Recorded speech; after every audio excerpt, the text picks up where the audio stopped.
Welcome back. વડોદરાથી સમાચાર છે। ભાજપના ઉમેદવારો સામે જનતામાં આક્રોશ છે। પ્રચાર કરવા પહોંચેલા ઉમેદવારોને સ્થાનિકોએ ઝાટકી નાખ્યા। સ્મિત અરદેશણા, શકુંતલાબેનનો સ્થાનિકોએ વિરોધ કર્યો। રીટા સિંઘ અને સમીર વાઘેલાનો પણ વિરોધ કર્યો। વોર્ડ 12માં પ્રચાર કરવા ગયા હતા ઉમેદવારો। કાલિદાસ અને પરમારની ચાલમાં સુવિધાના અભાવે સ્થાનિકોએ વિરોધ કર્યો। સ્થાનિકોએ કહ્યું કે અમારે આવા ગંદા વિસ્તારમાં રહેવાનું। સ્થાનિકોએ નેતાઓ પાસે કામ કરવાની બાંહેધરી માંગી। વીડિયો ઉતારવા મુદ્દે કાર્યકરો અને રહીશો વચ્ચે બોલાચાલી થઈ। વોર્ડ નંબર 8ના ગોરવા વિસ્તારમાં પણ ફરિયાદોનો વરસાદ થયો। દૂષિત પાણી અને વીજ સમસ્યા મુદ્દે ઉગ્ર રજૂઆત કરવામાં આવી।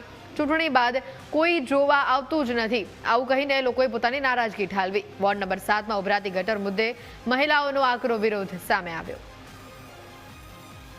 આ તસવીરો તેની સામે આવી છે। મહિલાઓ દ્વારા પણ જે રીતે આક્રોશ આ ઉમેદવારો સમક્ષ ઠાલવવામાં આવ્યો અને સ્પષ્ટપણે અહીંના રહીશોએ કહ્યું કે અહીંયા કામ થતા નથી, એટલે અમે મત પણ આપીશું નહીં। જે રીતે સ્થાનિકો અને ઉમેદવારો વચ્ચે ઘર્ષણ થયું તેની આ તસવીરો સામે આવી છે।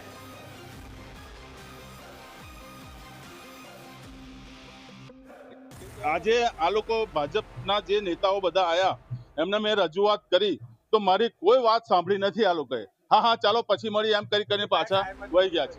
આવનારી ચૂંટણીમાં આનો જવાબ મળશે, બરાબર। એટલે આ ભાજપનો તો અમારા કોર્પોરેશનની અંદર તો એટલો બધો હદ વગરનો ભ્રષ્ટાચાર થઈ ગયો છે કે એની કોઈ એનો એ જ નથી।